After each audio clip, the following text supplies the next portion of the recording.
Hey guys, welcome back. Today we're going to be talking about our FlowCine Black Arm setup. Today we're also going to be rocking our Ronin 2 gimbal here, our red helium 8K camera, but this is the primary focus for today. Later on, we're also going to be taking a look at the inside of the vehicle at our Cinemilled backseat system. That's going to hold our monitors, our focus system, our inertial wheels, and all that good stuff. Let's take a look.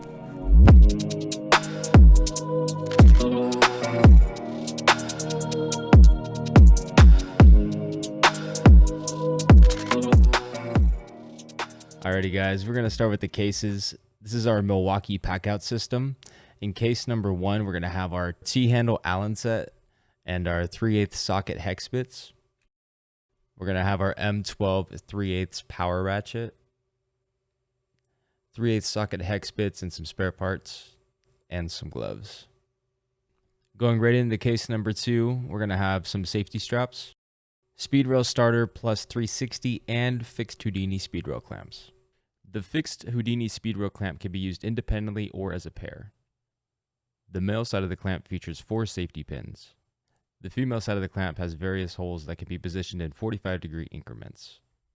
And these clamps should be your first choice when your mounting points are at 45 or 90 degrees. But we also have the 360 Houdini speedrail clamps, which is going to be perfect if you need any other angles for your mounting points.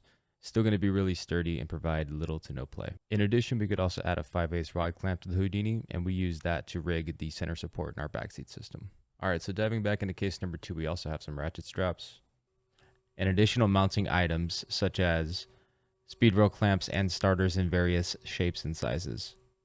Going right along into case number 3, we're going to have our charger and extension cord, a suction cup with a 1/4-20 and a safety cable. And then down below, we're going to have our Cinemilled backseat system featuring the headrest, cheese plate, rigging rod, and speedrail clamp.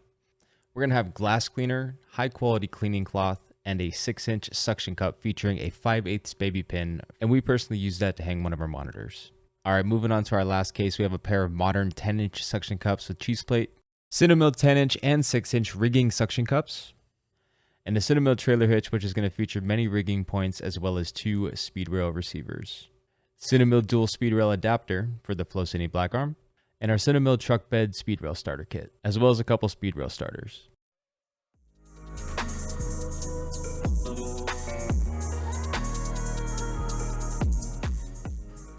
Alright, let's get into the build. First, let's attach the trailer hitch to the receiver, insert the bolts, and tighten everything down. Next, let's attach 2 6-foot speedrails to the receiver. Once that's tightened down, we can slide on our dual speedrail adapter and adjust the height to your desired camera position. Before we attach the suction cups, we want to make sure our surface is clean. For this setup, we will need 2 10-inch rigging suction cups. Make sure you get all of the air out until the red safety line is no longer visible. Next, attach your speedrail starter and tighten it down. Grab your 360 Houdinis and attach 1 to each speedrail. Start positioning your 4-foot speedrail into the Houdinis you just placed. String a ratchet strap through the car's trunk and the base of the suction cups. Now, lock everything in.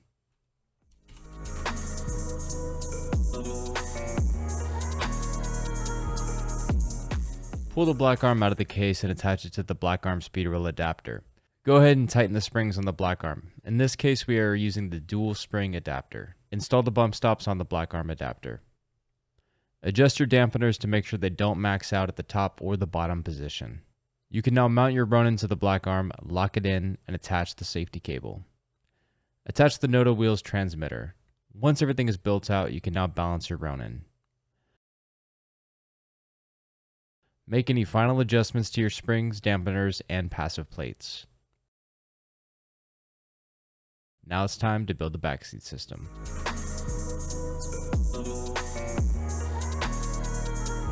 Alright, let's start by building out the headrest system. For this, we're going to need our hex cheese plate, which has a bunch of mounting points, 5/8 rigging rod and clamps. This one in particular is used to hold our Noto wheels, a universal headrest mount, cheese plate standoffs, which is going to be used to connect our headrest mount to our hex cheese plate, and a mill-fixed Houdini, which is going to hold our speedrail crossbar to our hex cheese plate. Begin by attaching the universal headrest mount to the headrest in the car. Attach the standoffs to the headrest mount and then attach the hex cheese plate. Lastly, install the speedrail receiver. Slide a 4-foot speedrail through both speedrail receivers. Install the center post via Houdini and 5/8 clamp and lock it down. Attach the rigging rod to the back of the cheese plate. We've added an additional rigging rod and 5/8 clamp to mount our Noto wheels. We use a super clamp to attach the focus wheel to the center speed rail. To mount monitors, we place a quick release on the end of the rigging rod. Boot up your systems and calibrate, and you're ready to go. At this point, we want to double check all of our mounting points, our balancing, and make any last minute adjustments if necessary. That's the end of the video. If you guys did enjoy, make sure you give it a thumbs up and hit that subscribe button. If there was something that we didn't mention here that you'd like to see, make sure you drop it in the comments below. See you on the next one.